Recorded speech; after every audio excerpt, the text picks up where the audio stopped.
India's relationship with Nepal has seen some ups and downs over the last few years. And significantly and interestingly, this trajectory has also matched with the trajectory of India's relationship with one person in Nepal, that is KP Sharma Oli, the present Prime Minister of Nepal. Let's try and understand how this relationship has developed over the last few years and what it now means for India when KP Sharma Oli has recently said that all misunderstandings with India are now over. To understand this relationship, let's go back in time. Let's talk about 2015 first, when there was an economic blockade that resulted in a lot of essential items not turning up in Nepal from the Indian side. Nepal was largely dependent for its fuel supplies from India, and that was hit, resulting in what Nepal said a lot of misery for its citizens. India denied that it had imposed this so-called economic blockade and said that this was largely because of the anxiety amongst the Madhesi people because of the changes in the Nepali constitution. It is at the same time that a person who's recently being spoken about in Nepali politics, Mahant Thakur, also came to the fore. He is a Madheshi leader who vehemently opposed KP Sharma Oli in 2015, 2016 and said he will stand against him. Now let's look at the situation with KP Sharma Oli around that time. He came to power in 2015, just about a few weeks when the economic blockade started. But within 9 months, he had to step down, and he directly blamed India for having meddled in Nepal's internal politics, saying that India had resulted in him having to quit as the Prime Minister. Prachanda subsequently became the Prime Minister of Nepal, and it was believed that he was pro-India as opposed to KP Sharma Oli, who was getting very close and cozy with Beijing.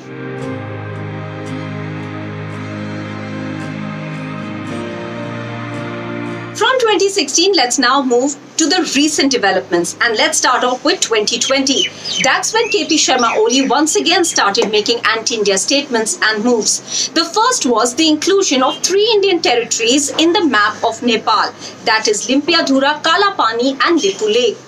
In fact, he got this new map passed through the parliament, making it a constitutional amendment. It was widely believed that KP Sharma Oli was using a nationalistic plan to be able to consolidate himself, his power, not just in the country where there was a lot of opposition at that time because of the handling of COVID, but also within his own party because there was a lot of opposition. There were rival factions like Prachanda and others who wanted him to step down from the post of the Prime Minister and also as the party leader. KP Sharma Oli was desperately hanging on to power, and in this bid he was being helped by Beijing. The Chinese ambassador to Nepal was very openly trying to get a patch-up going between KP Sharma Oli and the rival factions. This was out in the open, and there was a lot of anxiety within the political commentators in Nepal as well and the general public looking at this open interference of China in Nepali politics. India remained quiet at that point.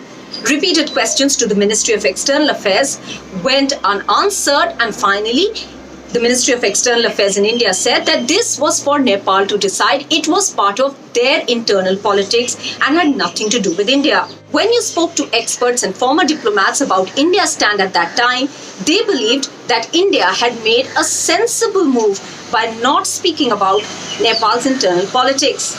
They said that in the past, India had burnt its fingers by meddling in Nepalese affairs, and therefore it was wise on India's part not to be seen siding with any of the politicians in Nepal.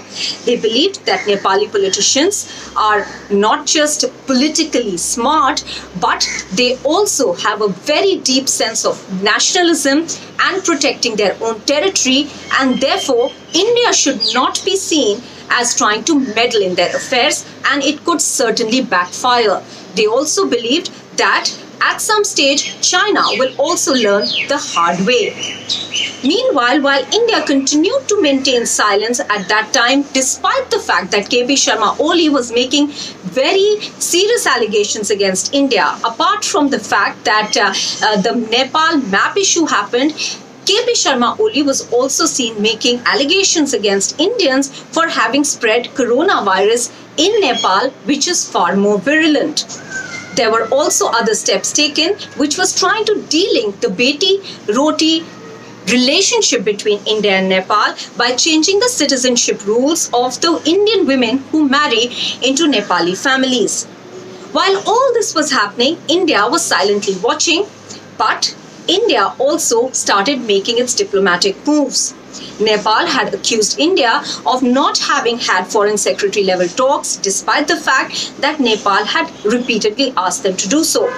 India refuted these charges, and sources pointed out that when Nepal was looking at passing the new map, then India had approached them for a conversation at the foreign secretary level, but Nepal had not responded. But that didn't mean that India gave up on the diplomatic route.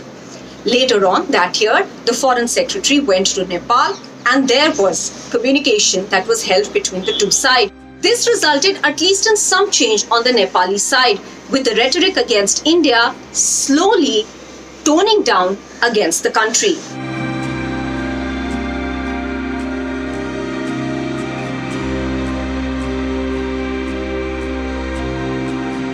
And then came another political turmoil in Nepal. This time, KP Sharma Oli got the parliament dissolved unilaterally by going up to the president, Vidya Devi Bhandari.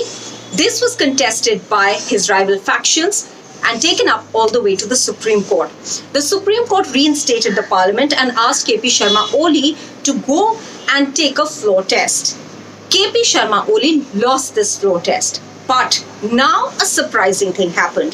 The same Madhesi leader, Mahant Thakur, whom I mentioned, came to the fore in 2015 during the economic blockade of the Madhesi agitation, suddenly came to the fore.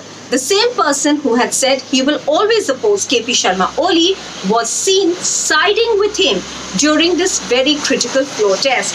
It is here that many experts and commentators believe that India played a role. But even though KP Sharma Oli lost the floor test, his party remained the single largest party, supported by the Janata Samajwadi Party of Mahant Thakur. Mahant Thakur suddenly became the kingmaker because the president had to yet again call KP Sharma Oli to become the prime minister of the country. Many experts believed that Mahant Thakur had support from India and that India was therefore tacitly supporting KP Sharma Oli. It is in this context that now the changed stand of KP Sharma Oli, where he's saying his misunderstandings with India are over, is now being seen.